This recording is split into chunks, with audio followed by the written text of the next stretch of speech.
প্রিয় দর্শক, আসসালামু আলাইকুম। সবাইকে স্বাগতম জানিয়ে শুরু করছি আমার আজকের পর্ব। আজকে আমি আপনাদের ময়দা, ডিম আর গাজর দিয়ে হেলদি সকালের নাস্তা তৈরি করে দেখাবো। এই নাস্তাটি তৈরি করা খুবই সহজ, সময়ও খুব কম লাগে। ঘরে থাকা অল্প কিছু উপকরণ দিয়ে ঝটপট তৈরি করে নিতে পারবেন। খেতে কিন্তু অনেক বেশি মজার হয়। এটা সকাল কিংবা বিকেলে অথবা বাচ্চাদের টিফিনের জন্য ঝটপট বানিয়ে নিতে পারবেন। বাচ্চারা ভীষণ পছন্দ করবে আর মজা করে খেয়ে নেবে। আশা করছি রেসিপিটি সবার কাছে অনেক বেশি ভালো লাগবে। তো চলুন রেসিপিটি দেখে নিচ্ছি। এই রেসিপিটি তৈরি করার জন্য প্রথম একটি মিক্সিং বলে 1 কাপ পরিমাণ ময়দা দিয়ে দিচ্ছি। আপনারা চাইলে আটা ব্যবহার করতে পারবেন। স্বাদ মতো লবণ দিয়ে দিচ্ছি। 1 চা চামচ পরিমাণ চিনি দিয়ে দিচ্ছি। শুকনো উপকরণগুলো ভালো করে মিশিয়ে নিতে হবে।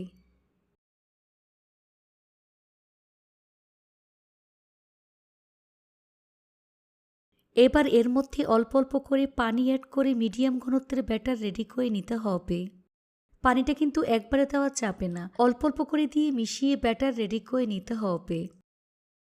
এই ব্যাটার কোনোভাবে ঘন করে ফেলা যাবে না, আবার খুব বেশি পাতলা করে ফেলা যাবে না।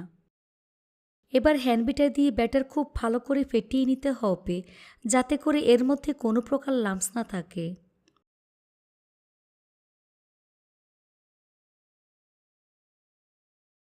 এই তো ব্যাটার আমি রেডি করে নিয়েছি। দেখুন এর ঘনত্বটা ঠিক এরকম হবে, দেখে নিশ্চয়ই বুঝতে পারছেন। এবার এর মধ্যে 2টি মিডিয়াম সাইজের পেঁয়াজ কুচি দিয়ে দিচ্ছি, আর পেঁয়াজটাকে এইরকম ছোট করে কেটে নিয়েছি। 3/4 কাপ পরিমাণ গ্রেট করা গাজর দিয়ে দিচ্ছি। 2 থেকে 3টি কাঁচামরিচ কুচি, 2 টেবিল চামচ পরিমাণ ধনিয়া পাতা কুচি। এবার সবকিছু একসাথে খুব ভালো করে মিশিয়ে নিতে হবে। হ্যান্ড বিটার দিয়ে একটু সময় নিয়ে মিশিয়ে নিচ্ছে।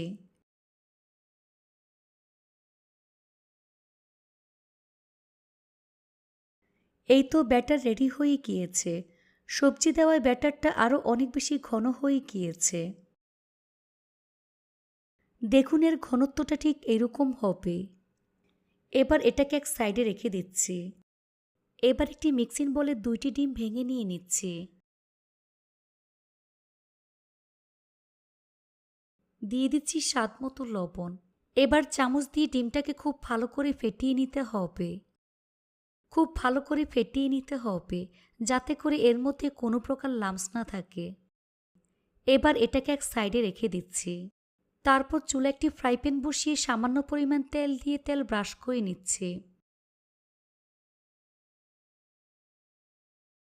এ পর্যায়ে চুলারা স্লোতে রেখে এর মধ্যে পরিমাণ মতো ব্যাটার দিয়ে রুটির মতো শেপ দিয়ে দিচ্ছি। চামচ দিয়ে ঠিক এভাবে ছড়িয়ে দিচ্ছি। তারপর চুলার আঁচ মিডিয়ামে রেখে উপরের পাশ ড্রাই হওয়া পর্যন্ত অপেক্ষা করব। যখন দেখবেন উপরের পাশ ড্রাই হয়ে যাবে, ওই পর্যায়ে আমি উল্টে দিচ্ছি। তারপর চেপে চেপে ভেজে নিতে হবে। এবার এর উপর পরিমাণ মতো ডিমের মিশ্রণ দিয়ে ছড়িয়ে দিচ্ছি। এভাবে সম্পূর্ণ রুটির উপর ছড়িয়ে দিতে হবে। ডিম কিছুটা হয়ে আসলে আমি উল্টে নেব।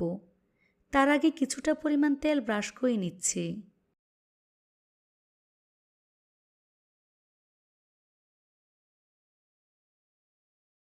এই পাশটাতেও পরিমাণ মতো ডিমের মিশ্রণ লাগিয়ে নিচ্ছি।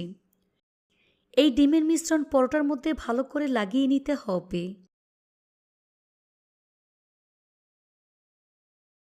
তারপর উল্টে দিচ্ছি। এভাবে কয়েকবার উল্টে পাল্টে 2 পাশ সেঁকে নিতে হবে।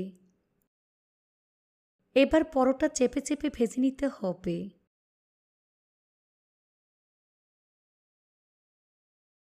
তো আমার পরোটা ভাজা হয়ে গিয়েছে।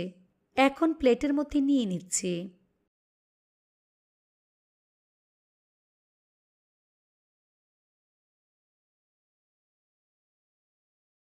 একইভাবে আরেকটি তৈরি করে আপনাদের দেখিয়ে দিচ্ছি।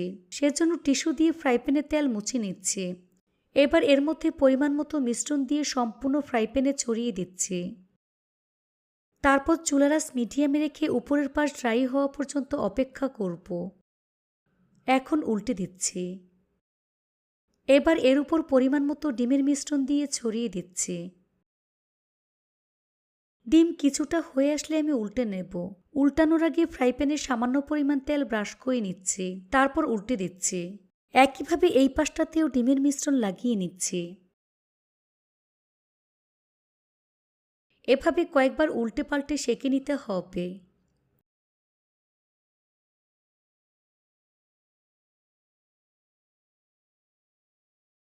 এই তো পরোটা ভাজা হয়ে গিয়েছে।